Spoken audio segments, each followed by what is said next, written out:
All right, let's go work on one. It's a nice day out, but still too muddy out there to be working, clearing trees. So I got another side project I'm working on. The fire department here in town needs a new flagpole, so we're gonna work on a flagpole. I already have it put together. I just need to finish drilling and tapping some holes and sand and paint everything. Then it's ready to go. Let's take a look.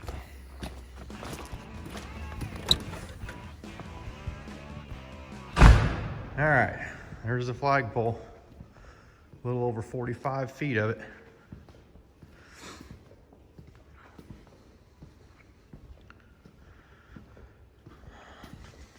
All right, up here on the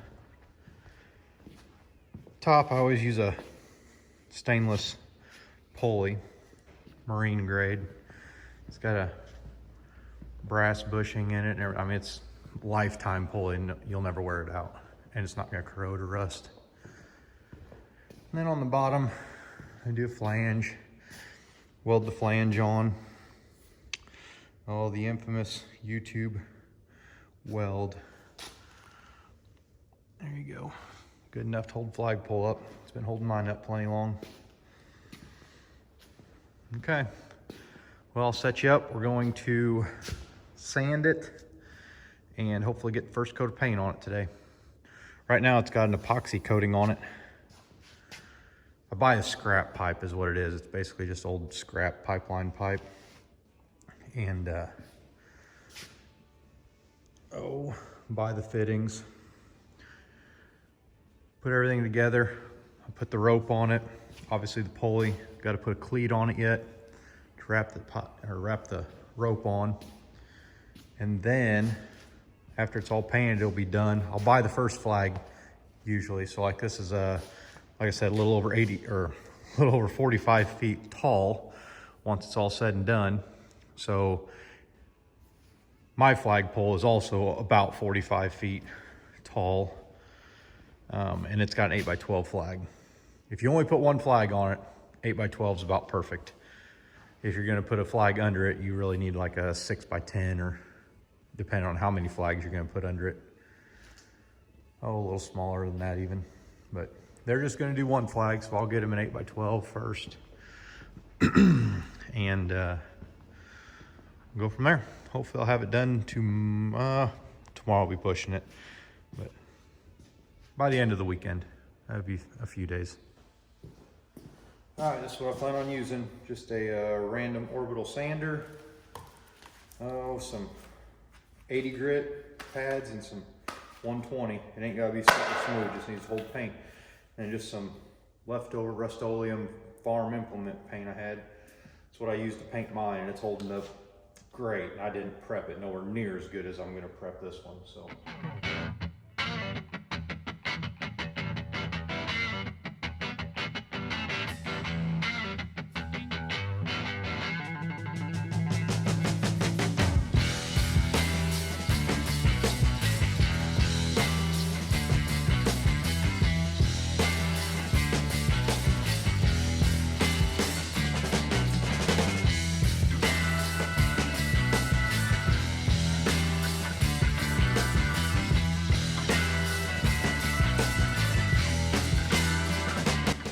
Okay, that was miserable.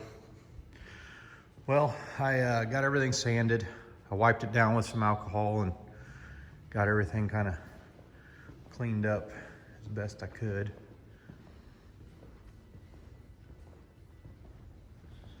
It's not shiny, it's not rough, but that should hold paint pretty good. It's got a pretty good profile on it now. I don't know if you can tell, but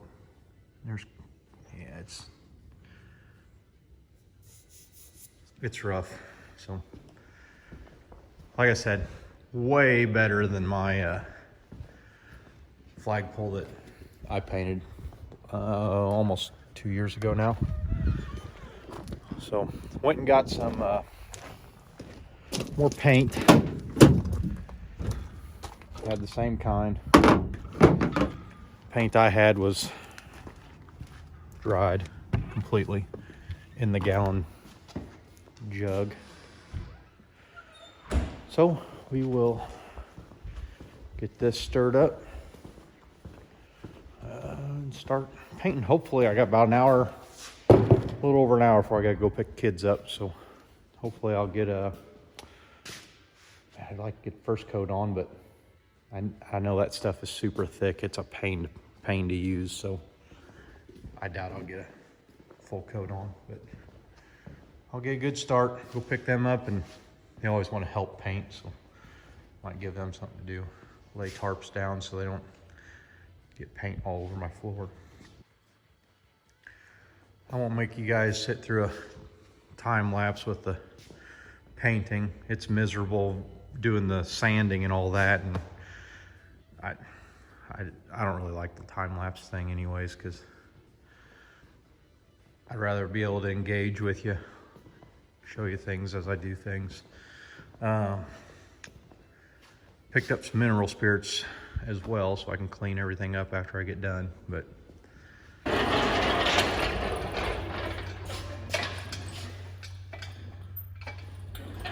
okay, chance to learn something here. All right, when you're rigging a piece of pipe, that's a basket where the strap or choke just goes under it and picks the piece up. This is a choke when you choke something. And when you choke it, you can bite it on one side or the other. So if I put the choke through the loop on this side, like this, whenever the pipe won't want to turn that way, because it'll be biting it and getting tighter as it tries to pull this. It'll pull this tighter and tighter. So if I wanted to turn the other way, I go through the other loop like this, just like that. So we want to roll this pipe that way. So we'll choke it like this, but my cherry picker doesn't go that high. So we have to wrap this a couple times to take up some of the slack rather. Same thing, even though I wrapped it around the pipe. Choke it, I can roll that down to that side. Hook it up.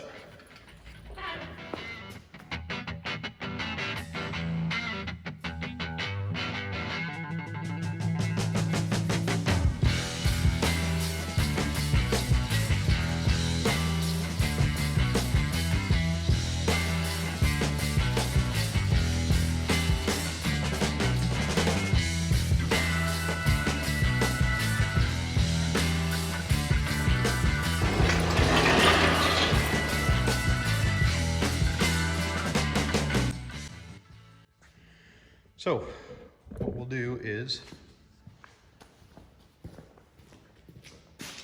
take one jack stand, and the closer you can get it to the pinch bar, the better, so you don't really have to worry then about it. I'm sorry, closer to the flange, the better. You still gotta be able to turn the handle, so. No stands underneath it, so I'll be able to put a full coat of paint on at least all the sanded epoxied areas. So, well, like usual, nothing goes the way I planned. I thought I had a bunch of paint brushes up on the shelf, but I must have used them some other time. So if I remember correctly, I tried using a roller whenever I did mine, but it was the middle of winter. It was like 40 degrees outside, and I was out in the driveway. And it was windy and probably snowing too. So in a heated shop, way more controlled environment, 60 degrees, I turned my furnace up, so the paint says it needs to be between 50 and, I don't know, like 110 degrees or something. I don't know exactly, but above 50 degrees to apply the paint. So we're at 60 in here. I'm going to attempt to use the roller. About the only good thing that happened was I found this little guy. It fits on the bucket so you can pour without making a mess, but I'm sure I'll make a mess too.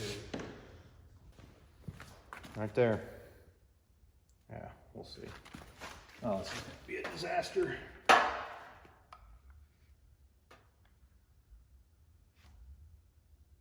Well, it probably would have worked had I not been in a big hurry.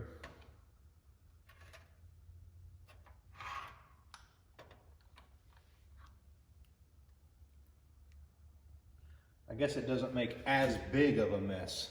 How about that? Okay. Let's see if this works. I don't know how good it's supposed to work applying Rust-Oleum with a roller. We're gonna try it.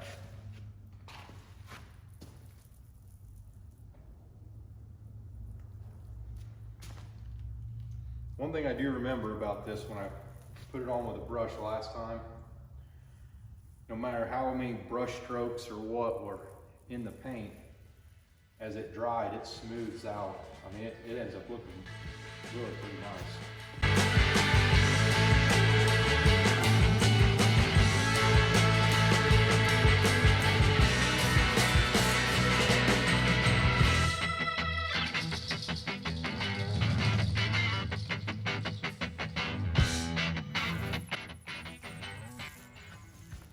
I guess it is true.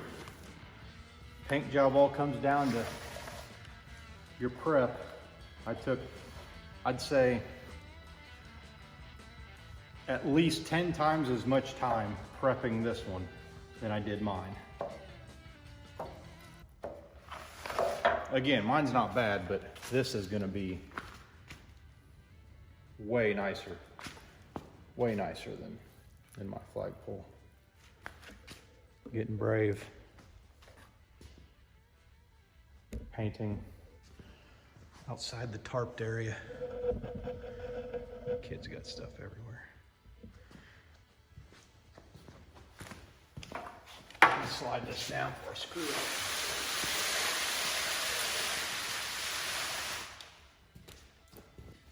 More paint. It's definitely using a lot more paint than I did on mine.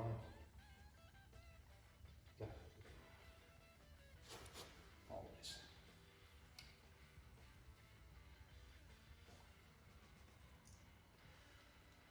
All right, so I wiped it off like that last time too, but that does work pretty good. It keeps your paint can from getting completely screwed up.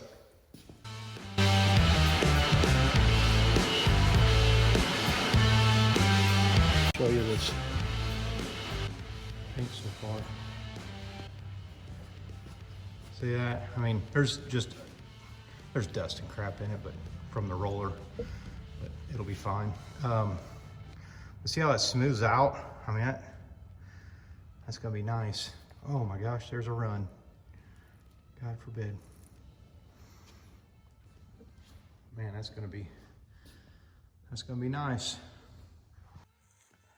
I've been complacent with this microphone. I'm gonna leave that camera up down there. Audio's probably been fine, just using the phone in here. There's no wind. That was really my biggest problem with that first video. But I'll be getting away from that camera. I don't wanna have to yell. All right, story time. So my flagpole was gonna be 60 foot tall. And I drug my feet on it because, well, if you look around, I got plenty of projects and only so much time. Well, we were building the house, and where I put the flagpole, when I built it, it was sticking out past part of the driveway that goes up to the house. So you had to drive around the end of the flagpole. Well, my wife had enough of trying to miss that in the dark. So it got cut off before I could get it stood up. And I already had one. That's another thing. This is one stick of pipe, whereas mine was multiple, two pieces of pipe.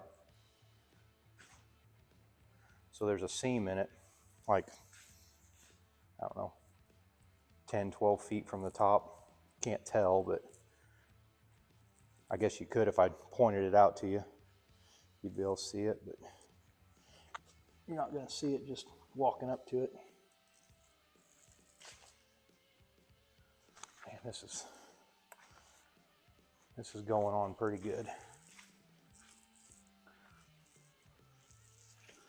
But anyway, my flagpole was going to be 60 foot tall, which I still could make it that tall. I poured enough concrete underneath it to put a 60-foot flagpole up. That's the other thing. So just to give you an idea what these things cost, just this piece of pipe, just the pipe, not fittings, not me going and getting it, not it getting shipped, just the piece of pipe, $2,600. And by the time you buy the fittings and my time to do it,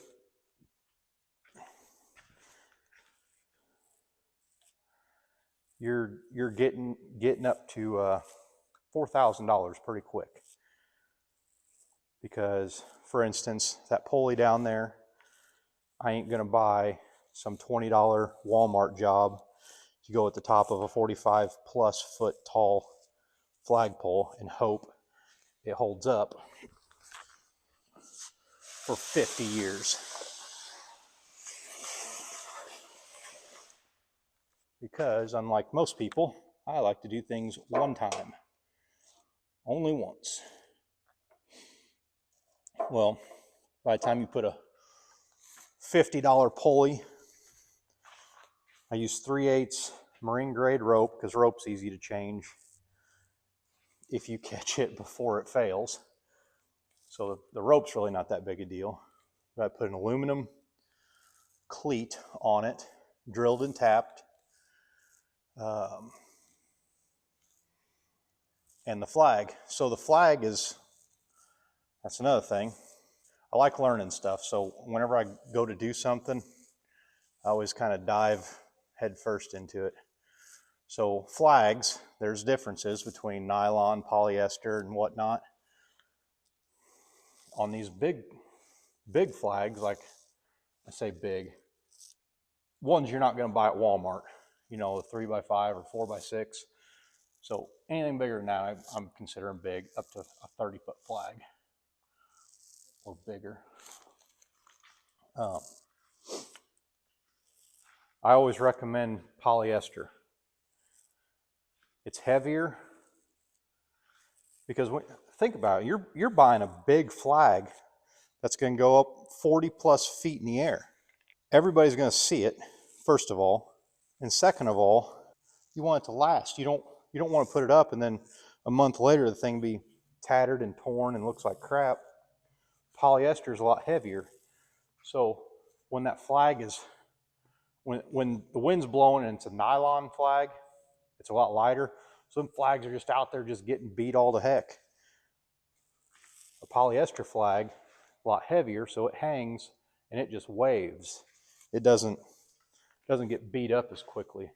So on my flagpole, again, it's about 45 foot tall. I get a year out of my flags.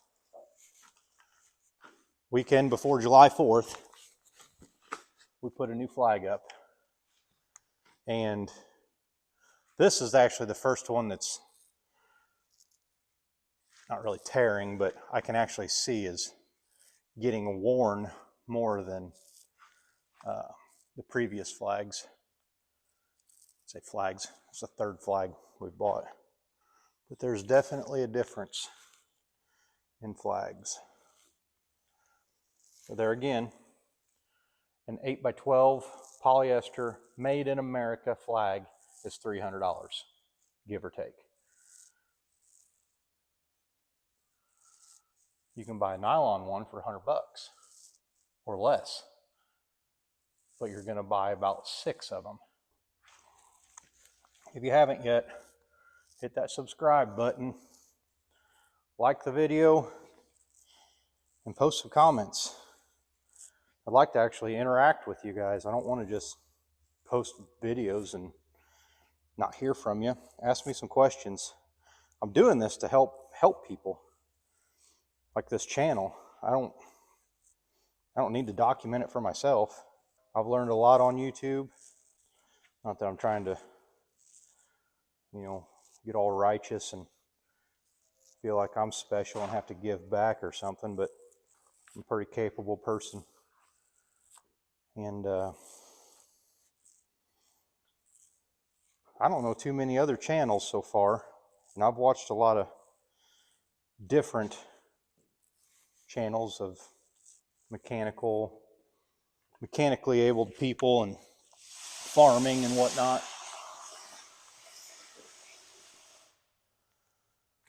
I don't know too many people that are, for lack of a better term, well-rounded as far as capable of doing a lot outside of the scope that they portray on YouTube. And there again, it's the internet, so who knows? They might be masters at multiple trades. Not that I am, but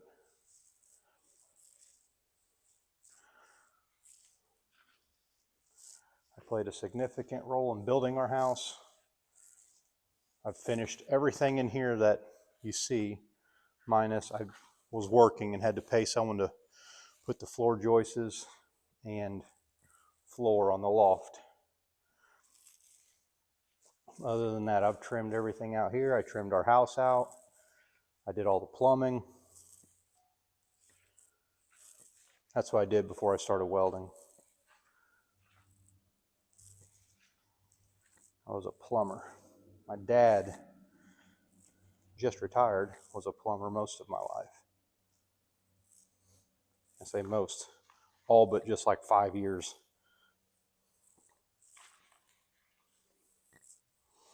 So I've been putting pipe together ever since I could hand him wrenches underneath a sink when I was little. I keep looking down there to make sure there's no runs. As much paint's going on this thing, I can't believe that there's not, to be honest with you. There's a good coat on here for sure. But like I was saying, just trying to help out. I think by subscribing to my channel, it's not going to be 100% farming as much as I'd like it to just be. I do side stuff like this, and once I go back to work, I'll be traveling more and having smaller projects that I work on. And heck, if anybody's interested, I could even cover some of the stuff we do at work. I guess it kind of turned out good that I didn't find any brushes. This went way better than trying to brush all this on. That would have sucked. Oh, and just so we're clear, when we were talking about the pricing of this flagpole and stuff, what these cost, if you get online and look for a flagpole that is 45 feet tall, this is about 6.5, 6 5/8 OD. You try and find one online less than $6,000, good luck.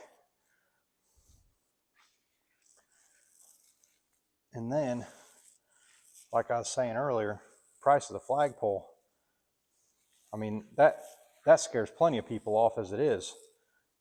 Pay you can spend 10 grand on a flagpole like this. Granted, it won't be steel, it'll be aluminum and taller or whatever. Wider at the base, narrower at the top, it'll be tapered. But again, when you're spending 2.5 times what this thing costs, again, that scares a lot of people off. And then, this was 2.5, 3 years ago. Concrete and everything's that much more expensive now. I got over $1,000 of concrete underneath my flagpole. By the time you put a rebar cage in it, weld studs and everything to it so you can bolt the flagpole down. I'm not saying the flagpole is the cheap part, but there's way more to it than just buying a flagpole and standing it up. I'd say if someone's looking into doing a flagpole like this, and if you're paying everybody to do it for you, figure flagpole is half the cost. Because by the time you pay someone to come out, put a hole in the ground, sonotube or forms, whatever you end up doing, rebar cage, studs, pour the concrete. Then when you set a flagpole like this, you're not calling your buddies over, giving them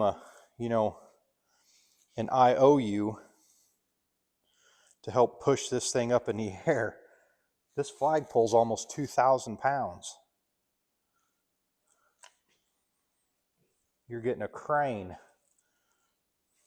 or a bucket truck or something that can lift 2,000 pounds straight up in the air and hold it.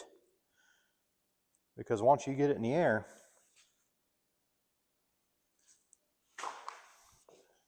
you're working on it for a little bit, getting all the bolts started and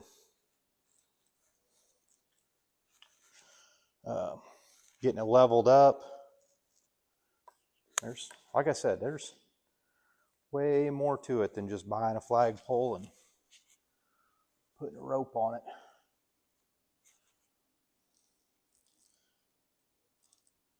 And not that I've had to, break anybody's heart and tell them that, but a lot of people, whenever they ask me about flagpoles, because, as soon as I stood mine up, everybody wants a flagpole then. Well, yeah, no kidding. Then you tell them, hey, flagpoles ain't cheap. There's a lot of time in them. And a lot of money just in material on them. Then you get I think I'll just do a 25-foot telescoping Amazon special at the house. Not that there's anything wrong with that. I applaud anybody that will stand an American flag up at their house. Thank you. Thank you for being a proud American, or whatever country you're from. Don't have to be American to be patriotic. You've got to be kidding me. Made it all the way down here. Not a single drop on the floor until just now. Looks like there was one run right there. I don't see any. Yeah, she was pretty thick right through here, I thought. Okay, well, my alarm went off to go pick the kids up and the video stopped, but I was pretty well done anyways, so there it is. This is actually the next day. I don't know if you can hear the rain or not, but it's raining outside. That turned out way better than I was expecting. I ended up painting that up, the pulley and stuff, but I'll have just this little bit to do down there after all that paint hardens up enough to move the jack stand. But that thing turned out great.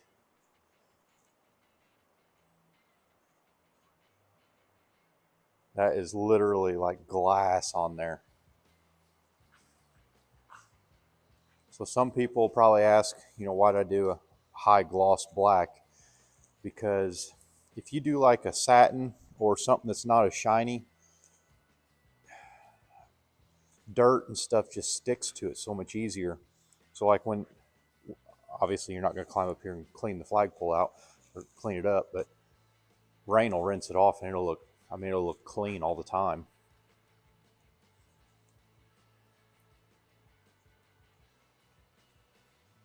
There it is.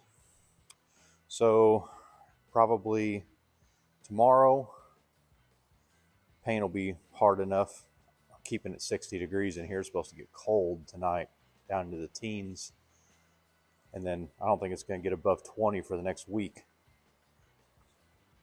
And I'm not running that furnace to keep it 60 in here this whole time. So hopefully it'll be hard enough tomorrow. I can turn the furnace down. And I got to put a cleat on there about 4.5, 5 feet up from the base. And then I have to drill and tap the hole for the brass ball that goes on top. Okay, went and grabbed the ball that goes on top. But since this is a 6-inch pole, you don't want a smaller ball than the pole is on top. So that's going to look good. It's an 8-inch ball. So I'll drill and tap a hole just right there in the dead top. Then this will thread into the cap, and then this nut will just lock it on there. Let's see, that's, you know, a little bit bigger than the pipe itself, because a coated piece of 6-inch is about, I don't know, 6 3/4 OD. So you're only in, you know, 1 1/4 inch bigger diameter with the ball. So that's only, you know, 5/8 of an inch on each side. It really doesn't look that much bigger than the pipe itself, but man, that's gonna look good on there. Okay, next, put the cleat on and drill and tap for the ball.